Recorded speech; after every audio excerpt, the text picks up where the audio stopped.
Ils sont une vingtaine, ces agents, cadres experts du ministère de l'Aménagement du Territoire et Rénovation des Villes, qui ont été dotés des compétences nécessaires au suivi et à la gestion des différentes données spatiales de l'aménagement du territoire en République démocratique du Congo. Cette formation a été organisée par la WRI avec les financements de l'USAID dans le cadre de son projet de soutien à la gestion de l'environnement et à la politique environnementale en Afrique centrale.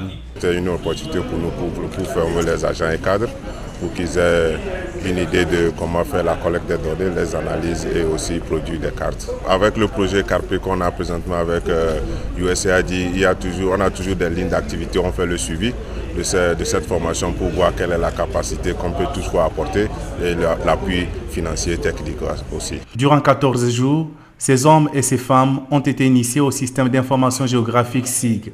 Après ces intenses travaux, ce personnel d'appoint est à mesure de caractériser des objets et des phénomènes spatiaux, créer des requêtes dans un langage d'interrogation et de manipulation des données et générer des cartes susceptibles d'aider à éviter les conflits sectoriels d'utilisation du sol tout en protégeant les ressources naturelles. J'ai appris à géoréférencer notre ville de Kinshasa et j'ai appris aussi comment faire rentrer les données spatiales dans une carte. Donc j'ai appris pas mal de choses avec les systèmes d'information géographique, avec le logiciel QGIS. Comment est-ce qu'à votre niveau vous allez mettre en pratique tout ce que vous avez appris ici? Je vais aller sur le terrain, récolter les données en utilisant le GPS et à partir de ces données, je vais produire des cartes qui vont permettre aux citoyens lambda de pouvoir mieux comprendre son environnement et son espace physique. Cette formation est d'un apport capital pour ces ministères en pleine réforme. Pour le directeur du cabinet adjoint du ministre de l'Aménagement du Territoire, la réforme initiée ne peut réussir que si l'on investit dans l'homme. Cette formation qui vient d'avoir lieu, c'est important parce que l'outil qu'on leur a donné au cours de cette formation, c'est un outil important pour la réalisation de la réforme. Parce que quand nous allons entrer dans la partie technique, ce qui est schéma national, ce qui est le plan particulier d'aménagement du territoire, on a besoin de cet outil pour produire la cartographie. Ces techniciens formés devront plus vite se mettre au travail afin d'aider l'administration centrale dans la prise des décisions relatives à l'affectation des terres. L'ONG Jeunesse Verte, en collaboration avec le ministère de l'Environnement, a organisé à Kinshasa la première édition du Forum sur l'état des lieux et perspectives de l'environnement en RDC. Le premier objectif de ce forum était d'inculquer en fait l'éco-citoyenneté chez nos jeunes gens, mais aussi d'éveiller en fait leur conscience et de se dire que les déchets sont aujourd'hui des ressources. On en a tellement que si on s'y met tous dans la gestion, déjà on va améliorer l'environnement de notre pays, la gestion de l'environnement, mais aussi ça a une valeur économique. On pourrait créer des entreprises et devenir nos propres patrons à travers ces ressources qui sont les déchets. Cette activité s'inscrit en marge de la Journée mondiale de l'environnement célébrée le 5 juin de chaque année. Pour ce faire, les discussions ont été basées sur la valeur économique des déchets plastiques et l'opportunité d'emploi qu'offre le processus de gestion des déchets en ce qui concerne la collecte, le tri et la révalorisation. Je félicite l'association Jeunesse Verte qui a pris l'initiative de cette conférence puisque ça prouve que la jeunesse congolaise veut prendre à bras-le-corps toutes les questions qui nous concernent, tous les défis qui s'imposent à nous. La question des déchets, comme je l'ai dit tout à l'heure, c'est une question qui nous concerne nous d'abord. Chez nous à la maison, dans nos rues, dans nos quartiers, dans la commune, dans la ville, avant que ça ne devienne le problème du président de la République. Il y a des comportements que nous devons afficher sur comment nous évacuons, comment nous nous comportons vis-à-vis de nos déchets. Aujourd'hui, parler des déchets, parler de l'environnement, c'est prévenir. Vous avez vu de morts qu'il y a eu à la suite des inondations, c'est prévenir des maladies. Vous avez vu le choléra, c'est prévenir des épidémies. Vous avez vu Ebola en Équateur. Et toutes ces choses, nous devons nous y prendre dès maintenant. À l'issue de cette rencontre, un appel a été lancé à tous les jeunes pour poser des actes éco-citoyens et faire preuve d'éco-civisme dans la manière d'agir. La filière avicole de la RDC a eu un impact économique négatif il y a quelques mois à cause de la zoonose.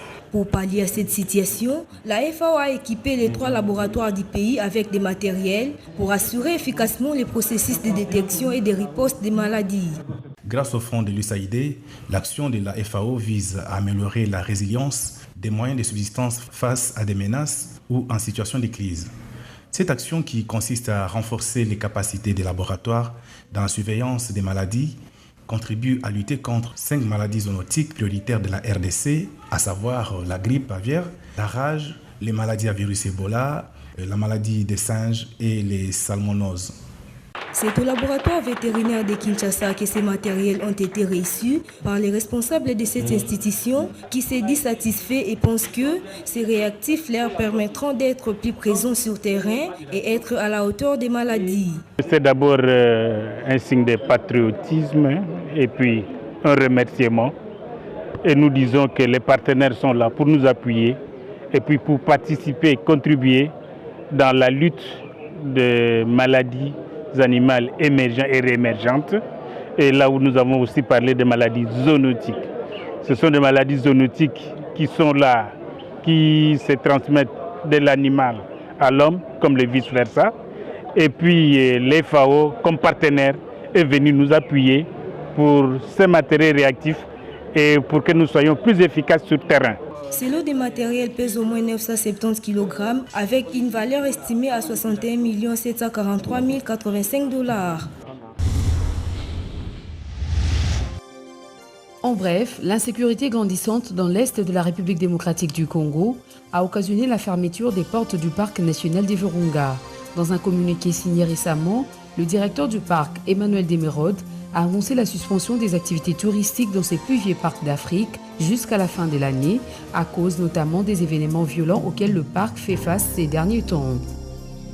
25 morts, 3000 sont déplacés et près de 1,7 million de personnes impactées à différents degrés. Tel est le bilan de l'éruption volcanique du Guatemala selon un communiqué des autorités locales. Ces volcans, appelés volcans de feu, se situent au sud-ouest de la capitale du Guatemala à près de 35 km. La ville d'El Rodeo, située en contrebas du volcan, a été presque entièrement couverte par la coulée de boue et des laves meurtrières.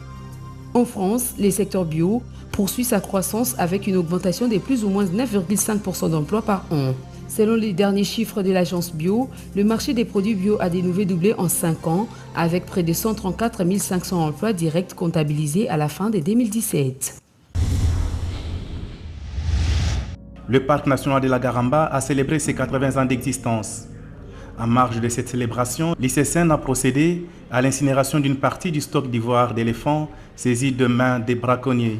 À cette occasion, le directeur général de l'ICSN, Cosma Wilungula, a rappelé que le trafic illégal d'espèces et de faune a eu des effets dévastateurs sur les patrimoines naturels tant en RDC qu'en Afrique. Non seulement cela appauvrit les paysages, mais cela affecte négativement les millions de personnes qui dépendent de ces zones. Une action saluée par les partenaires de la RDC, notamment l'Union européenne, qui selon le chef de sa délégation en RDC, Bartouvry, il s'agit d'un message clair pour décourager les braconniers. L'ivoire n'a plus de valeur. La conservation de la nature est une plus-value au Congo, a-t-il ajouté. Malgré les difficultés, African Parks, une ONG sud-africaine qui gère au quotidien ces parcs, dans le cadre du partenariat public-privé avec l'ICSN, reste tout de même optimiste quant à l'avenir de ce parc. Le PDG de cette institution a loué ce partenariat qui, selon lui, peut aider à changer la destinée de cette région et offrir maintenant un endroit sûr pour la biodiversité et les communautés dans les circonstances les plus extraordinaires.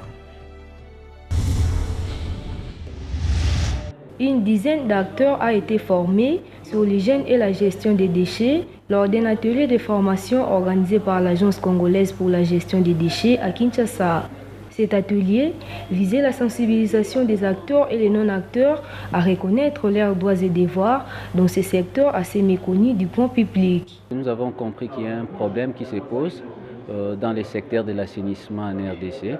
Et ces problèmes, c'est notamment parce qu'il y a absence de connaissances sur certains acteurs qui travaillent dans ces domaines. Nous avions dit qu'il était temps de faire appel à tous ceux qui travaillent sur la question de l'assainissement, même ceux qui n'y travaillent pas, parce qu'ensemble, on doit travailler pour essayer de changer l'image de notre société. Les participants à ces assises ont quant à eux félicité l'initiative prise par cette agence. Je suis plutôt satisfaite d'avoir pu ajouter des notions de droit à des notions environnementales. Le fait de savoir que l'environnement est transversal, ça veut dire que tout le monde peut s'impliquer dans ça. Ce genre de formation nous donne les outils rationnels en termes d'éléments de droit, en termes d'éléments techniques pour pouvoir mener des actions beaucoup plus concrètes et beaucoup plus ciblées et efficaces. Ils ont également promis de relayer ces connaissances nouvellement reçues et inviter également la population quinoise à s'intéresser aux questions liées à l'environnement et les opportunités qu'offre ce secteur vital.